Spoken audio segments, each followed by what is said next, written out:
আল্লাহ পাক রব্বুল আলামিন কোরআনের বহু জায়গায় যাকাত সম্পর্কে কথা বলেছেন। নামাজ এটা যেমন আমাদের উপরে ফরজ, অনুরূপভাবে যারা সম্পদওয়ালা এই সম্পদওয়ালাদের উপরে যাকাতও তেমনই ফরজ। নামাজ যেমনই ফরজ, যাকাত তেমনই ফরজ, একেবারেই ফরজ, এখানে কোনো বিন্দুমাত্র ছাড় নেই।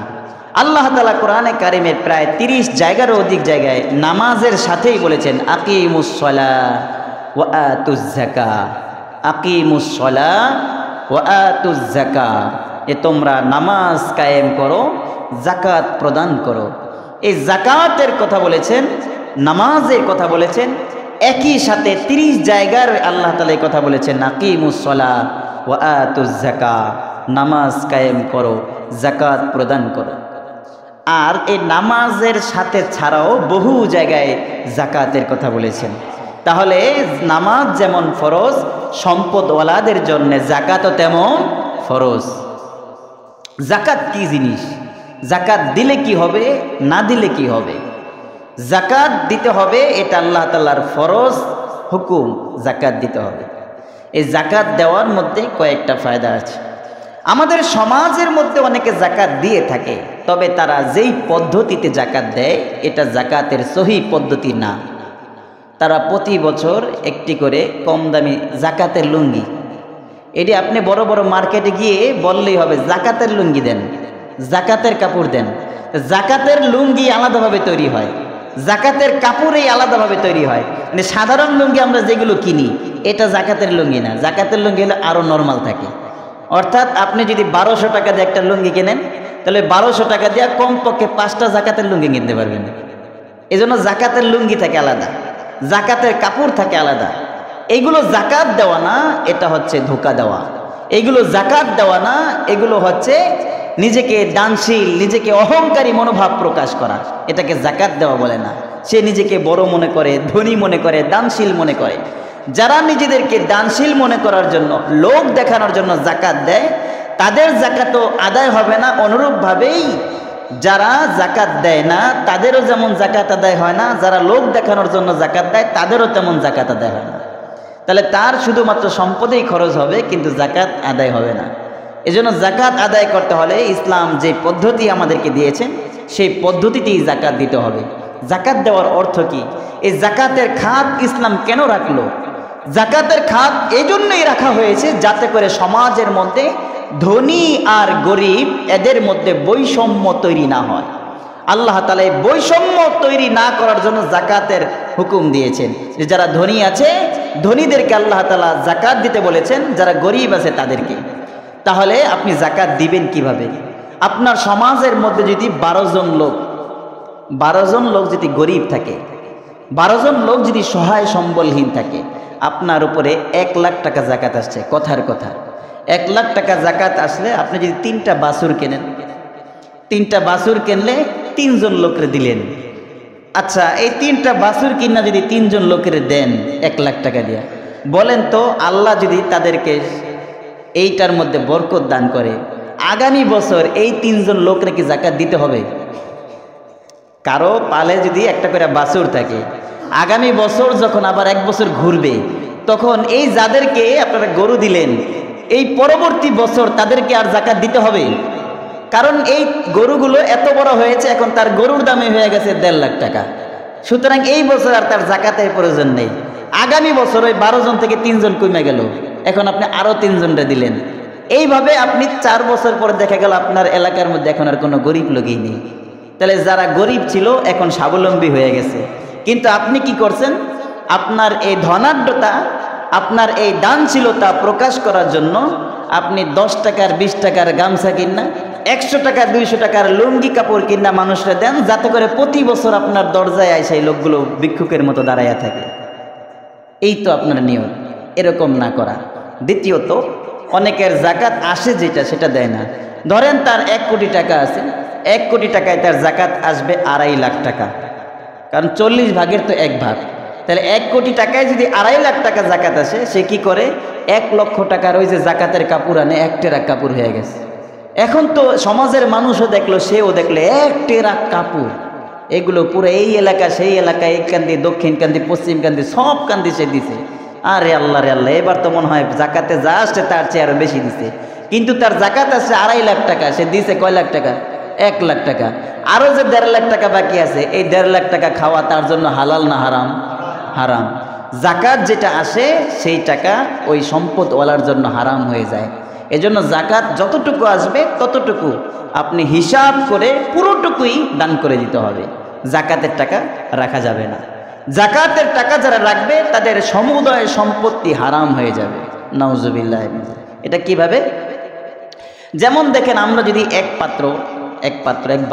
এক বালতি পানি, পবিত্র পানির ভিতরে যদি আমরা 1 ফোঁটা কিংবা তার চেয়ে কম বা বেশি নাপাক ওই বালতির মধ্যে ফালাই, তাহলে বালতির সমুদয় পানি পাক থাকবে না নাপাক হয়ে যাবে? কিন্তু আমি নাপাক ফালাইলাম কতটুকু? 1 ফোঁটা। ভালো পানি কতটুকু? 1 বালতি। 1 বালতি পানিরে নাপাক করে দিল মাত্র 1 ফোঁটা নাপাকি। অনুরূপভাবে কোটি কোটি টাকার সম্পদ নষ্ট করে দিবে মাত্র আপনার অল্প কিছু জাকাতের কারণে। এই জন্য জাকাত যতটুকু আসবে আপনাকে ততটুকুই জাকাত দিতে হবে।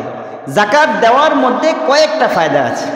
এর মধ্যে একটি ফায়দা হলো, আপনি যদি জাকাত দেন তাহলে আপনার মাল পবিত্র হয়ে যাবে। জাকাত দেওয়ার কারণে মাল পবিত্র হয়ে যাবে। 2 নাম্বার, আপনি যদি জাকাত দেন, এই জাকাত দেওয়ার কারণে আপনার সন্তানগুলো মুত্তাকি হবে, নেককার হবে। আপনি যদি জাকাত দেন তাহলে আপনার সম্পদ হেফাজতকারী হয়ে যাবেন স্বয়ং আল্লাহ। সুবহানাল্লাহ বলবেন না? জাকাত দেওয়ার কারণে সম্পদের হেফাজতকারী হবে কে? আল্লাহ। আপনার সম্পদ আল্লাহ তাআলা নিজে হেফাজত করবেন। আর এই জাকাত দেওয়ার কারণে আপনি মৃত্যুবরণ করার পরে আপনার সম্পত্তি আপনার ওয়ারিশরাই ভোগ করবে। কিন্তু যদি আপনি জাকাত না দেন, জাকাত যদি আদায় করতে না পারেন, সঠিকভাবে সঠিক পন্থায় যদি জাকাত না দেন, আপনি যখন মারা যাবেন আপনার এই সম্পদগুলো আপনার ওয়ারিশরা ভোগ করতে পারবে না। দেখা যাবে আপনার মৃত্যুর পরে আপনার এই সম্পদ নিয়ে কারাকারি বেজে গেছে। দেখা যাবে মাদারীপুরে জায়গা রাখছেন, এরপরে শরীয়তপুরে জায়গা রাখছেন, ঢাকায় জায়গা রাখছেন, মিরপুর জায়গা রাখছেন, গুলশান জায়গা রাখছেন। কথার কথা বলতেছি, বিভিন্ন জায়গায় যখন আপনি জায়গা রাখছেন, আপনি যখন মারা যাবেন এই জায়গাগুলো সাদাবাজ আর দখলবাজ যারা আছে এরা দখল করে নিব। কারণ এরা তো শুনবে মালিক মারা গেছে, এরা তো আবার ওই জায়গার স্থানীয় দাপটার লোক, স্থানীয় দখলবাজ চাঁদাবাজ লোক, তখন বলবে জায়গা কি তোর? ওই জায়গায় তো আপনার ওরকমভাবে প্রভাবও নাই, আপনার বাড়ি তো মাদারীপুর, আপনি সেখানে গিয়ে প্রভাব খাটাইতেও পারবেন না। এই সম্পদগুলো এইভাবে অন্যেরা খেয়ে ফেলবে, আপনার এই সন্তানগুলো সম্পদ খেতে পারবে না। এত টাকা পয়সা খরচ করে যে জায়গাগুলো রাখছেন, এখন তো সব কিছু শেষ করে জায়গা রাখছিলেন এই আশায় শহরে যদি বাড়ি করি গাড়ি করি সেখান থেকে যে ভাড়া আসবে এগুলো দিয়ে আমার ভবিষ্যৎ চলবে, প্রজন্ম চলবে। কিন্তু যখন আপনি জাকাত না দিয়ে এইগুলো করছেন, মৃত্যুর পরে সব দখল হয়ে গেছে, এখন তারা সব পঙ্গু হয়ে যাবে, রাস্তার ফকির হয়ে যাবে। এই জন্য জাকাত যারা আদায় করে আল্লাহ তাআলা তাদের সম্পদগুলোকে হেফাজত করেন। জাকাত যারা আদায় করে আল্লাহ তাআলা ওই সম্পদগুলো তার ওয়ারিসদের জন্য রেখে দেন। এরকম ভাবে জাকাতের আরো অনেক ফায়দা আছে, যে ফায়দাগুলো রাসূল সাল্লাল্লাহু আলাইহি সাল্লাম, আমি আপনাদেরকে যেভাবে বলতেছিলাম এইভাবে রাসূল সাল্লাল্লাহু আলাইহি সাল্লামও মসজিদে নববীতে বসে জাকাতের ফায়দার কথা বলতেছিলেন। রাসূল সাল্লাল্লাহু আলাইহি সাল্লাম তিনি যখন জাকাতের ফায়দার কথা বলতেছিলেন, তখন এই মসজিদের পাশ দিয়ে যাচ্ছিল এক ইয়াহুদি মহিলা। সে বড় ব্যবসায়ী ছিল। সে এই সমস্ত ফায়দার কথা শুনে বাড়িতে গেলেন। বাড়িতে যাওয়ার পরে তিনি তার সমুদয় সম্পত্তি হিসাব করলেন। হিসাব করার পরে এরপরে সে এইটার জাকাত দেওয়া শুরু করছে। ইয়াহুদি মহিলা যখন জাকাত দেওয়া শুরু করে দিল, তখন তার পাড়া প্রতিবেশী আত্মীয় স্বজন সবাই বলে, কিরে তুই কি মুসলমান হয়ে গেলি নাকি? মুহাম্মদের ধর্ম গ্রহণ করলি নাকি? জাকাত দেওয়া শুরু করে দিছস, কারণ কি? তখন ইয়াহুদি মহিলা বলে, আমি আজকে এমন এক ব্যক্তি থেকে এমন কথা শুনেছি, এই যে জাকাত আমি দিতেছি এটা মুসলমান হওয়ার জন্য দেই না, এই জাকাত দিতেছি আমি আমার স্বার্থের জন্য দিতেছি। আমি ইসলাম গ্রহণ করি নাই, মুহাম্মদের ধর্ম গ্রহণ করি নাই, আমি আমার স্বার্থের জন্য জাকাত দিতেছি। তখন তারা জিজ্ঞাসা করলো, কি স্বার্থের জন্য তুমি জাকাত দাও, কি তোমার লাভ হবে? তখন এই মহিলা বলে, ইহুদি মহিলা জবাব দেয়, আমি যখন মদিনার পাশ দিয়ে আসতেছিলাম তখন শুনতেছিলাম মুহাম্মদ মসজিদের মধ্যে বসে বলতেছে, তার সাথী সঙ্গীদেরকে বলতেছে, যারা তার মালের সম্পদ হিসাব করে যাকাত দেয় তাদের ওই মালের সংরক্ষণকারী হয়ে যায় আল্লাহ। আল্লাহ যেন আমার এই মালের সংরক্ষণকারী হয়ে যায়, আল্লাহ যেন আমার মালের হেফাজতকারী হয়ে যায়, এই জন্য আমি যাকাত দিতেছি। তবে তার কথা আমি এই জন্যই বিশ্বাস করেছি যে মুহাম্মদ সাল্লাল্লাহু আলাইহি ওয়াসাল্লাম জন্মের পর থেকে নিয়ে পর্যন্ত কোনোদিন মিথ্যা বলে নাই। সে যেহেতু কোনোদিন মিথ্যা বলে নাই, তার এই কথাটাও মিথ্যা হতে পারে না। এই জন্য আমি যাকাত দিতেছি। যদি এই যাকাত দেওয়ার পরে আমার সম্পদের কোনো ক্ষতি হয়, তাহলে মুহাম্মদের ঘাড় ধরে আমি আমার এই সম্পদ আদায় করে নিব। যে তোর কথা শুনে আমি যাকাত দিয়েছিলাম, সেইগুলো গেছে, বাকিগুলো গেছে, এখন আমার সম্পদ তুই এনে দে। এবার আর কেউ তাকে কিছু বলল না, যেহেতু নিজের স্বার্থে যাকাত দিছে, ইসলামের জন্য দেয় নাই। এক পর্যায়ে এই মহিলা সহ মদিনার আরো বড় বড় ব্যবসায়ীরা তারা দূরে ব্যবসার কাফেলা নিয়ে পাঠাইছে। সেখান থেকে ব্যবসায়ী মাল নিয়ে, উট বোঝাই মাল নিয়ে সেখান থেকে আসতেছে। এই মহিলার 100 উট বোঝাই মাল আসতেছিল মদিনার পথে। তারা শুনতে পেল মদিনায় আসার পথে যেই কাফেলা ছিল, ওই ব্যবসায়ী কাফেলার উপরে ডাকাত দল হামলা করেছে, সব মাল ডাকাতরা লুটপাট করে নিয়ে গেছে। এবার তো সবাই হতাশ হয়ে পড়েছে, কিন্তু ওই মহিলা হতাশ হয় না। ওই মহিলা বলে, মুহাম্মদ বলেছে যে যাকাত দেয় তার মালের সংরক্ষণ হেফাজতকারী হবে আল্লাহ।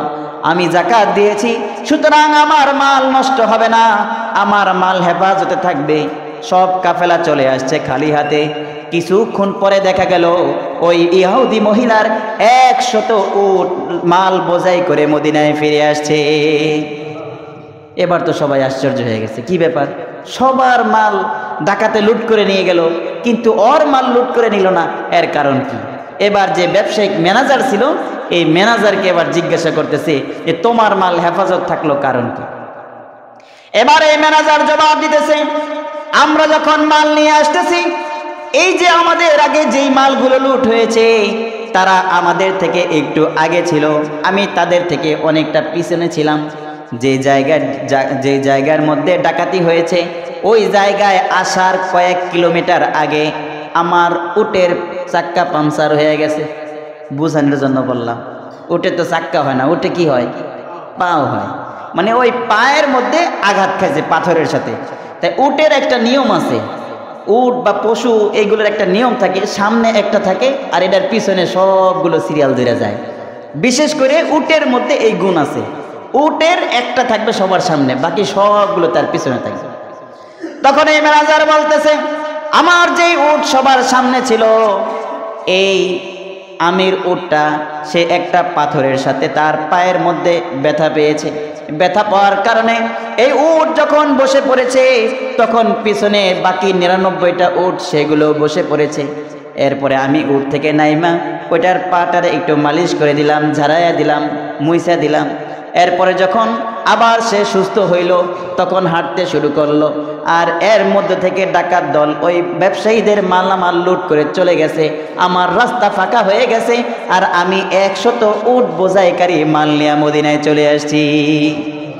এবার ওই ইহুদি মহিলা বলে, মুহাম্মাদের মুখ থেকে আমি শুনেছি, মুহাম্মদ বলেছে যে তার মালের, যে তার সম্পদের যাকাত আদায় করে, তার সম্পদের সংরক্ষণ আল্লাহ করে, তার সম্পদ কখনো নিরাশ হয় না, তার সম্পদ কখনো বিনষ্ট হয় না। আমি এটার চাক্ষুষ প্রমাণ পেয়েছি, তার কথা শুনে আমি যাকাত দিয়েছি, আমার এই সম্পদগুলো হেফাজত করেছে তার আল্লাহ। সুতরাং তার এই কথা যেহেতু সত্য, তাহলে সে যেই কথা বলে কালিমা পড়লে জান্নাত পাওয়া যাবে, ইসলাম গ্রহণ করলে জান্নাত পাওয়া যাবে, এই কথাও মিথ্যা হতে পারে না, এই কথাটাও সত্য। সুতরাং আমি মুসলমান হয়ে গেলাম। সে কালিমা পড়ে নিল, লা ইলাহা ইল্লাল্লাহু মুহাম্মাদুর রাসূলুল্লাহ। তখন ইহুদি মহিলা কালিমা পড়ে মুসলমান হয়ে গেল। তাহলে এবার দেখুন, তারা নবীজি সাল্লাল্লাহু আলাইহি সাল্লাম জীবনে কোনোদিন মিথ্যা বলে নাই। এই কথার উপরে বিশ্বাস করে সে জাকাত দিয়েছে, আর জাকাতের ফলাফল পেয়ে সে ইসলাম গ্রহণ করেছে। তাহলে সেই যুগের ইহুদি জাকাত দিয়ে মুসলমান হয়ে যায়, আর আমাদের যুগের মুসলমানরা জাকাত না দিয়ে মুনাফিক হয়ে যায়। জাকাত না দিলে কি ইমানদার থাকে? ওই যে শুরুতে যে কথা বলেছিলাম, ইমান হলো আপনার পুঁজি আর আমল হলো আপনার ব্যবসা। এই আমল নামক ব্যবসা যদি না করেন, তাহলে এই পুঁজিটারে শেষ করে দিবে শয়তান নামক ধোঁকাবাজ পোকা। আপনাকে বিভিন্ন ধরনের পোকায় আপনাকে দংশন করবে, আর আপনার এই পুঁজিটাকে নষ্ট করে দিবে। যার কারণে আপনি নিজেকে মুসলমান দাবি করার পরেও মুসলমান হতে পারবেন না, এই আমল না করার কারণে। এজন্য ভাইরা আমার, রাসূলুল্লাহ সাল্লাল্লাহু আলাইহি ওয়াসাল্লাম চির সত্যবাদী। এটার উপরে কি কারো সন্দেহ আছে? এটা নিয়ে যদি কেউ সন্দেহ করে, তাহলে কি তার ঈমান থাকবে? আমরা বিশ্বাস করি রাসূল সাল্লাল্লাহু আলাইহি সাল্লাম সবচেয়ে বড় সত্যবাদী ছিলেন, কিন্তু এটার উপরে আমরা আমল করি না। এজন্য আমাদের যাদের সম্পদ আছে, এই সম্পদকে আমরা হিসাব করব। জাকাত কার উপরে ফরজ হবে? যার কাছে 7.5 ভরি স্বর্ণ কিংবা এর সমপরিমাণ অর্থ, অথবা 52.5 ভরি রূপা কিংবা এর সমপরিমাণ অর্থ যার কাছে থাকবে, এবং এটা 1 বছর তার হেফাজতে থাকবে, তার উপরেই জাকাত ওয়াজিব হবে।